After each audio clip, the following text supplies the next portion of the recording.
Hey, Stefania, how are Hi, you? hi, I'm fine, thanks. Yeah, good. Well, today we're going to be tasting this wine here. You've got two wines again. I've only got one. And this is the Zorzettig. Is that the correct pronunciation? Yes, Chris, you're improving your Italian skill. It's perfect pronunciation. Yes, it's Zorzettig. Yes, with G at the final, Zorzettig. See the bottle? There we go. So it's a nice label. So the Ribolla Gialla, and this is up in the northern part of Italy, eastern side. And I'm sure Stefania is going to get her map out to show people, but right on the Yes, border with Slovenia. yes. Today, Chris, I thought to get a map to better explain to you our Fitz lovers. See, so if you remember last time that we tasted together the sparkling wines, we were here, Chris, in Yeah. Trentino Alto Adige. And today we are not too far from Trentino Alto Adige. We are precisely here in Friuli Venezia Giulia. Yeah. And this is a very small region, Chris, not close to Austria and Slovenia. And Mm. today, to be precise, we are in the eastern hills of Friuli Venezia Giulia in the province of Udine. This right here. Yeah. And there's a surprise because I have also geography. Geography, man. Ge- yeah, I'll explain better later. But we needed to specify where is located this winery. Anyway, Friuli Venezia Giulia, Chris, did you visit this region? Yeah, I have been there. Definitely been there once. I've been to Borgo Conventi, one of the wineries there. It's a lovely region. The wine growing region. It's very hilly, nice hills, rolling hills, lovely vineyards, very quiet, remote villages, and it's wonderfully placed because you've got Austria not very far away, and you've got wonderful wines from Austria, and you've got the neighbouring Slovenia and wonderful western wine growing regions of Slovenia with amazing wine. So it's really a quite a heartbeat of European wine, where this Ribolla Gialla grape grows. Gialla. Gialla, Yes. Gialla. Gialla. It's Ribolla Gialla. It's an indigenous grape variety, Chris. It's a very ancient and indigenous grape variety that is cultivated here in the eastern hills of Friuli Venezia Giulia and a little bit percentage north to Gorizia, precisely Yeah. here. So See yeah. Gorizia. See, you can appreciate here. And this indigenous white grape variety, Chris, is very, very unique. It's full in flavors and aromas, and also it usually gives off a distinctive note of saffron. So you can Yeah. appreciate a floral bouquet along with a fruity bouquet and often a spicy note of saffron. Very nice. Also, the color Chris usually is very gold. I mean, intense gold. This is the reason why it's called Ribolla Gialla because of the color. When I was in London yesterday at the Yeah. UK Sommelier Association. They have their big awards, so I judged there with the sommeliers. But then they have wonderful stands of Italian wine, so Barolo or Etna, all over the wonderful regions, Murcia. But also they had a few Ribolla.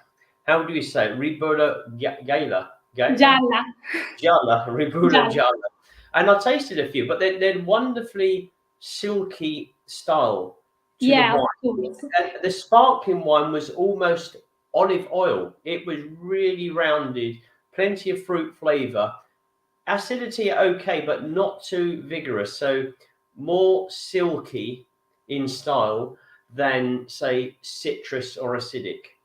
Absolutely. It has this kind of silky texture on the palate, Chris. It's one of the main features of this Ribolla Gialla.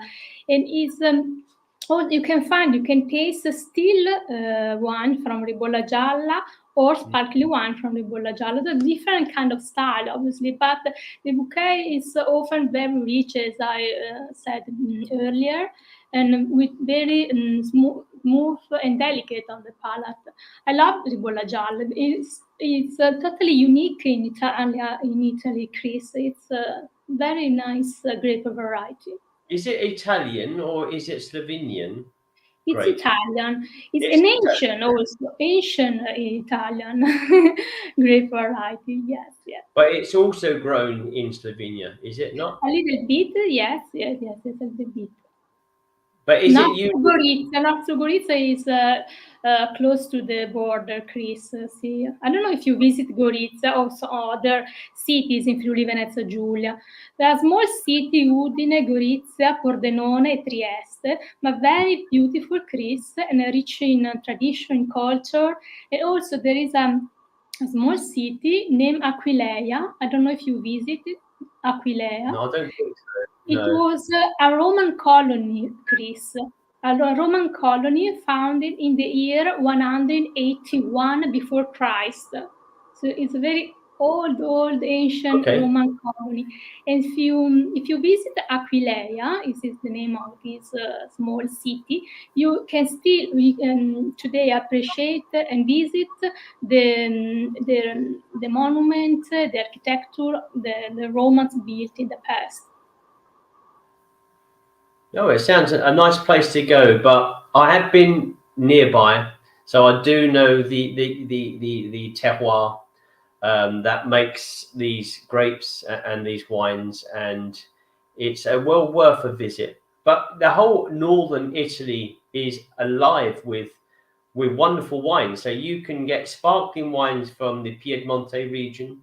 Then you've got your Franciacorta with the lakes, and then up from there you've got the Trento, and then you've got that big heartbeat. Obviously, you've got the Prosecco region around Venice, so you can easily access this region. And then if you start to drive up into the northern eastern parts of Italy, again you've got wonderful wine regions. So northern Italy certainly is a wonderful place to live if you love wine. Yes, of course. Also because, Chris, there are many indigenous varieties that are cultivated here in the north of Italy, and especially in Friuli Venezia Giulia, you can find not also Ribolla Gialla, but also Friulano grape. It's another indigenous grape variety, and also red grape variety, Schioppettino, Refosco dal Peduncolo Rosso. I don't know if you ever tasted because very small. I mean, a small percentage, but it's a very nice indigenous grapes variety, Chris. I really like it because. What's indigenous? I can't even say the word. Grape variety mean? Do you want to explain to people? Yeah, they are cultivated only in this specific area from long time, Chris. If you have to think, for example, Prosecco, Chris, maybe we change a little bit region for a while, that it was a grape variety cultivated during the Roman time.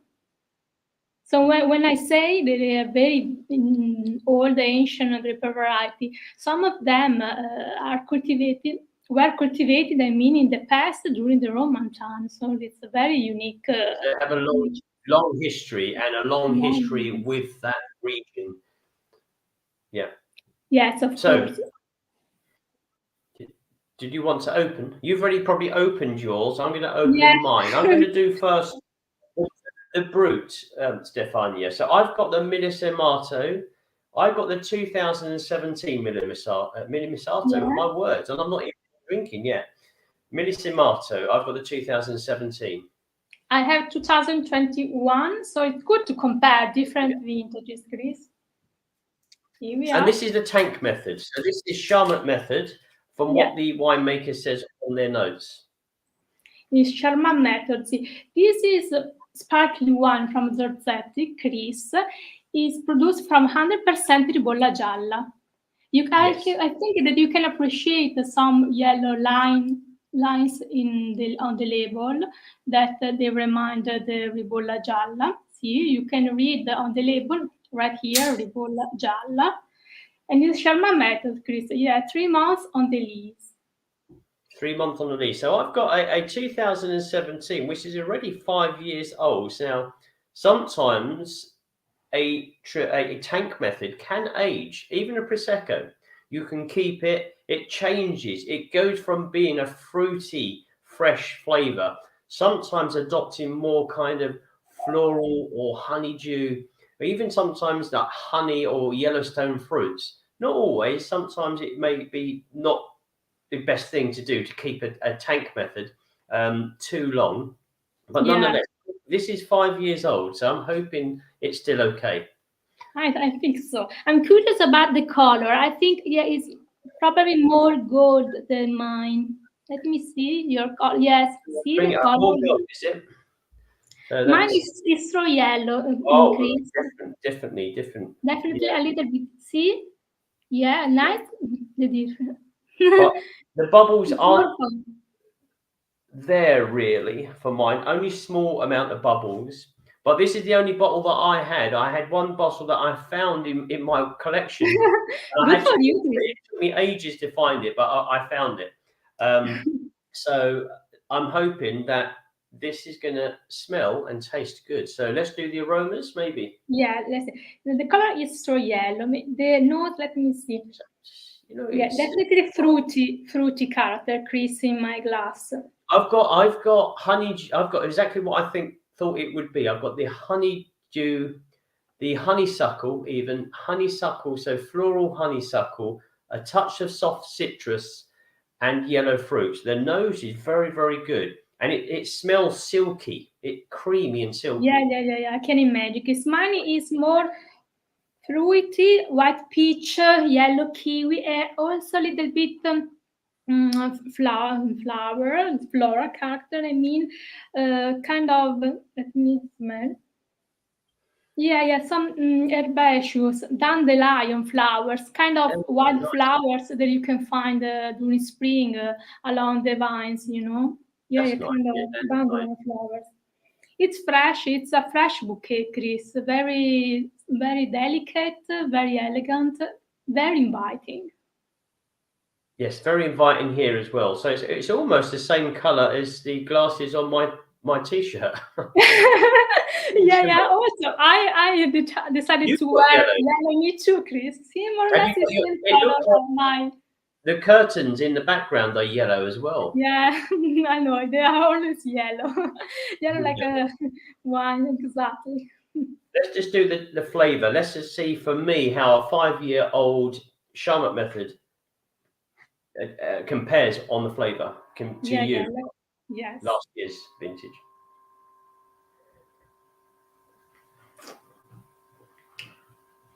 Well, it's okay.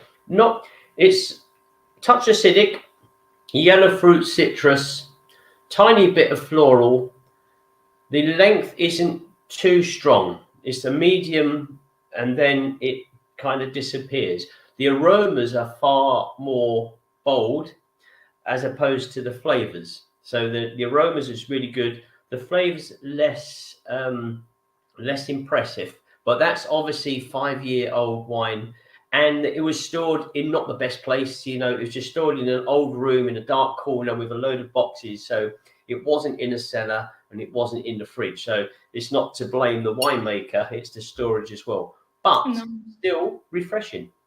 Yeah, I can imagine, Chris. Mine is perfect. Obviously, it offers a silky texture on my palate and fruity undertones. Yeah. Also, I can appreciate fruity flavors, something that recalls same flavors, aromas that I previously get on my nose. It's very nice.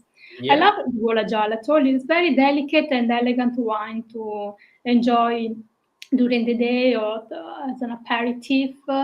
It's good, Chris. Also, I think that the bonus is that it's from indigenous grapes, 100% indigenous grapes, Chris. So it's very unique of this place So you can appreciate the specific soil. You can imagine the microclimate, the land, the vines. They're totally unique from Friuli Venezia Giulia.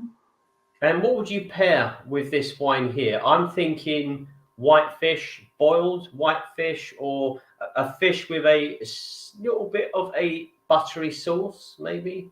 Maybe so. I think not too structured dish. I would say finger food maybe would be good as an aperitif, or would be good to pair with cheese, for example, Chris. With You cheese have always to goes well. taste, Chris. You have to taste if you go to Friuli Venezia Giulia a local cheese that is called Montasio. Montasio. Yes, great, Chris.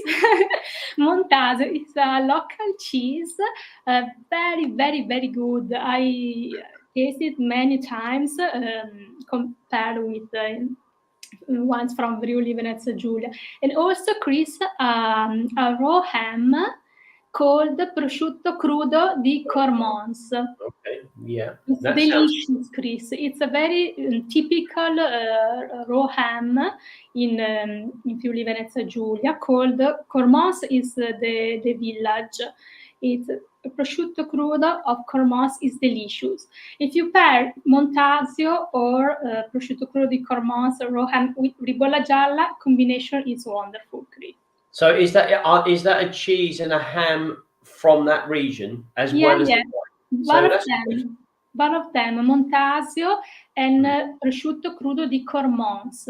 This raw is it ham. goat cheese or is it cow cheese? Goat? No, it's cow cheese. It's cow cheese. Okay, Yeah, it's cow. it's very, very good. I tasted, I told you, many times with also Friulano, sometimes with Sauvignon, Chardonnay, always from Friuli Venezia Giulia when I visit this region, because I was there many times, several times, Chris. I think I visit all of the region. Yeah, yeah. And also, Chris, I didn't say anything about the soil. Yeah. The soil is totally unique, Chris, because it's locally named Ponca. Okay. Ponca, it's an Italian term, and is characterized by stratified and crumbling marl and sandstone. So if Right. you, Okay. I'm sorry that I don't have any Ponca here to show you, because usually I some mineral, but it's very unique, Chris. I shoot many pictures when I was there, and it's very unique. And this kind of soil, Chris, gives Yeah. a unique minerality to these ones. Okay. So the terroir has a big influence on this grape. But you're saying a microclimate. Is it because it is very hilly that it has Yeah, pockets? yeah. And now is the time to show you the geography. I thought it would be useless. Useful, sorry. See, we are exactly here, Chris, in Friuli Venezia Giulia. As you can see, let me see if I'm able to show you in the better way. The area we are here, the province of Udine, in the eastern hills of Friuli Venezia Giulia. This area is completely protected by the Alps. They Right. are, but they are not Dolomites. They are Alpi Giulie e Alpi Carniche.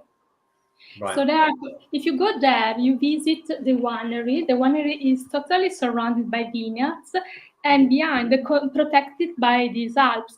And also, at the same time, Chris, is this land is mitigated by the presence of lovely and warm breeze coming from the Adriatic Sea, Adriatic. because Yeah. it's not too far. We are here, and the Adriatic Sea is here. It's more or less 50 minutes from there. Really? So 15-minute drive down Yeah, to the yeah. seafront. Driving by So I car. can imagine the warm air coming from the Adriatic Sea, but Exactly. then they're protected. So you've got all of the hills and the mountains, obviously, of the Alps. Exactly. So it's able to collate that. In a small area. See, Chris, let's see. This is the sea, the hills, and the mountains. So it's kind of unique microclimate with a unique soil.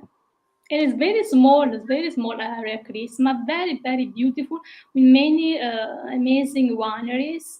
Very relaxing place also if you want to spend a weekend or have a wine vacation, whatever. It's very Oh, nice. when you go towards the top of the Adriatic Sea there, you've got the village of Prosecco or the town of Prosecco, haven't you?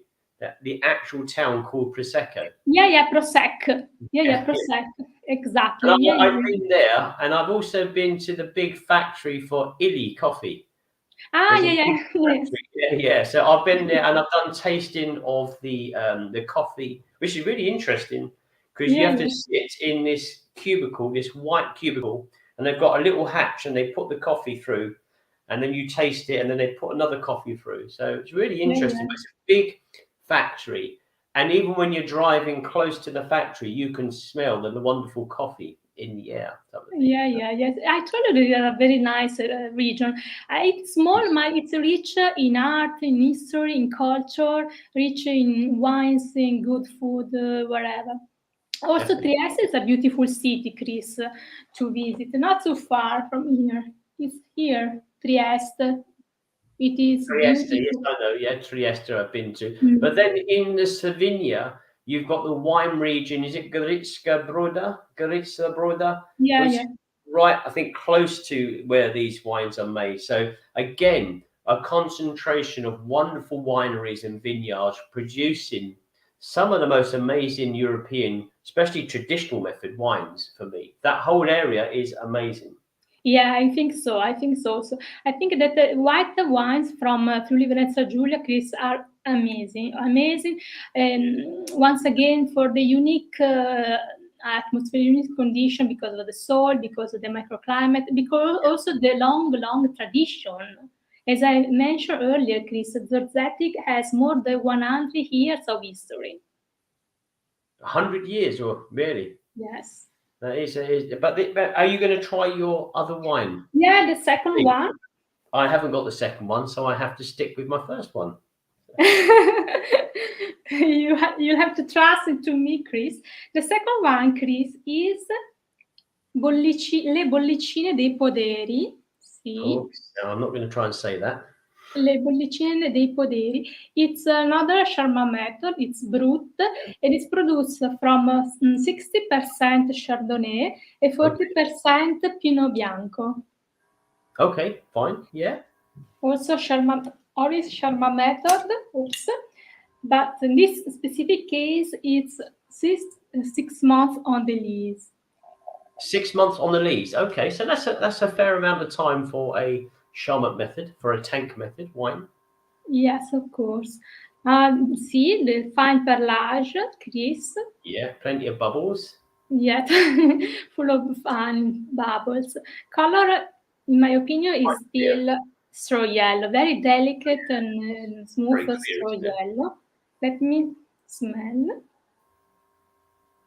I'm going to taste this again. I'm sorry, Chris. I know I'm a lucky person, Chris. Have two wines. You have I two would wine. say wildflowers. Once again, dandelion flowers, but with more fruity character than the previous one. I would say lemon, of course, and pear. A lot of pear zest, pears, and more fruity bouquet. Let me taste it.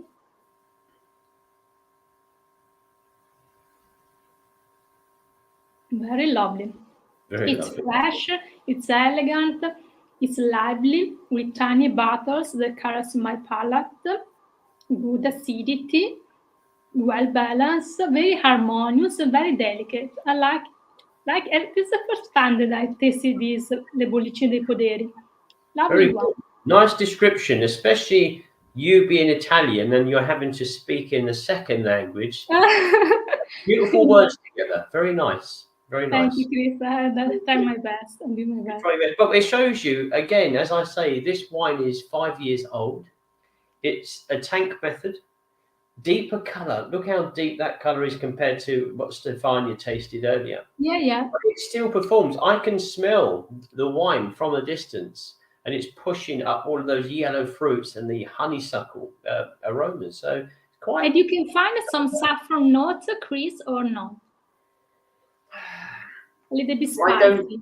I don't get any kind of sweet or any kind of spice. You know, nothing roots or nothing like that is coming through. I'm more getting a soft yellow character, and it's very silky and honey driven for me. So maybe that's kind of blinding the any spice aromas.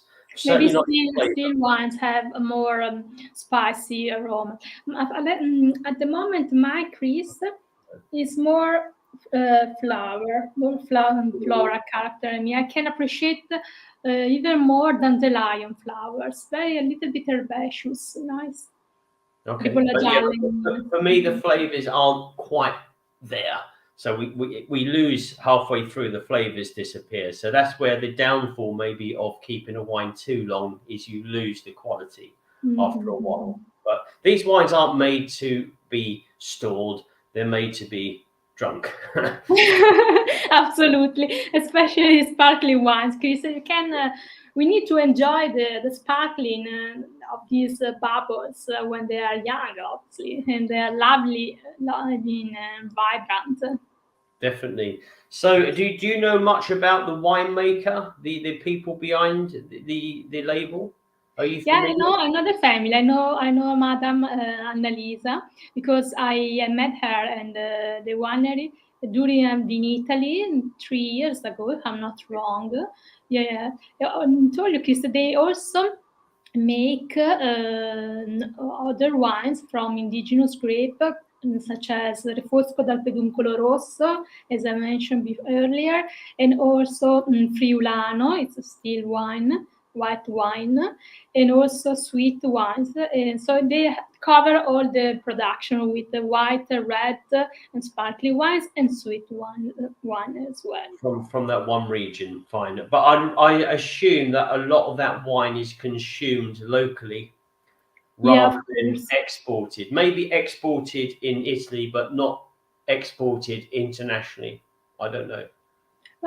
This information I don't know, Chris. But anyway, it's a very famous winery, and also they are very focused, Chris, on protecting their land because with biodiversity, we protect the land, the terroir, the soil, and it's very nice to go there and visit the wine, so you can taste all the production, not only sparkling wines. How far is it from where you live to get? A little bit far, Chris. It's more far than Trentino Alto Adige. It's 1 hour and 40 minutes. Yes, Okay. from where I live, 1 hour and 45 But I think minutes. there's quite an easy road. If I remember, there's Yeah. a good road, Yeah, isn't yeah. it? Yes, Yeah. because from the road, let me show you with a map. Hmm. It's from Verona, Chris. It's freeway until That's it. Gorizia. Gorizia, and then you go out and you have to go up to Udine and Eastern Hills. Yes, I Yeah. remember the auto route. The main road was very not. I don't know if it was new, but it was very fast. So Yeah. New, not really, but very uh, fast. Yes. yeah, Yes, of course. there we go. So, anything else you want to add to this? Um, Let me see. No, well, I think we cover all the content anyway. Yeah. Yeah, I'm happy with these sparkling wines, this region, Chris, because as I told you earlier, it's small region because here on the map it's very small, but very rich in everything, in culture, in tradition, in food. Also nice people, Chris, very nice people, very nice and polite people. Right, and they're And they nicely love their located, land. but nicely located as well. So you've got the sea if you want to go down to enjoy the Adriatic Sea. Yes, of course. I didn't mention that there are many beautiful spots, Chris, if you want to enjoy the beach and with sparkling wines, of course, on the Yeah. beach along the sea. There's two famous spots. It's Lignano Sabbiadoro, and also Grado. Grado is a beautiful place to enjoy, not only the sea, but also the small village. It's beautiful place, Chris. And also, if you go there and stay more than 1 week, you have the chance to visit the ancient cities because they are not too far from the beaches. So you can maybe spend a couple of days on the beach and a couple of days with culture and visit the Roman villages, as I mentioned earlier, and the city, Udine, Pordenone, Gorizia, and Trieste. But you've got also, as I say, you've got Slovenia just a not very far drive away. But then you've got Croatia, you've got Istria, you've got the wonderful wine region of Istria. All of these places not far away. So it's they are wonderful places to visit for wine tourism and holidays. But you could just lose yourself in Italy, really. But you'd need probably a few week tour with a nice caravan from the west side through France and all the way across the top of Italy into Slovenia, down to Croatia. It's amazing. I miss it. I haven't been to Italy for probably 2 years now, so I need to come back soon. Come back and come with me to visit Friuli Venezia Giulia, Chris. It's an amazing place. Yes, we should do that. What we'd have to do is we'd have to have some kind of camper van or caravan, something like that, and we can film the journey there and share that with our audiences. Yes, of course. It's beautiful place, Chris. Maybe next time you can also taste some red wines also, because Refosco, dal Peduncolo Rosso, Schioppettino, Chris are both very good red wines, in my opinion. So the Refrosca, the grape Refrosca. So red. Yeah, it's indigenous. Red sparkling wine. Yeah. They have that in Slovenia, so they would have that in that region too. I know. Refosco is very acidic, Chris. So in fact, sometimes they produce Refosco in pink version because red is very acidic and very strong wine. And sometimes they produce a pink. Rosé, version of Refosco. Also because it has a very strong color, red color, ruby, deep red color. Okay, interesting. Maybe for next time that we'll do that, we'll have to pick another winery and another region for the next video. But there we go. So today we've done your region there. We've done the Zorzettig. Zorzettig with Ribolla Gialla, and also with the second wine was Le Bollicine dei Poderi from Chardonnay and Pinot Bianco. So thank you to the winery for sending the wines. And that's it. That's it from me. Yeah, thanks, Chris. See you soon. Well, I'll come round for dinner later. Okay. I promise. Okay, Chris. See you. Bye. Bye. Take care.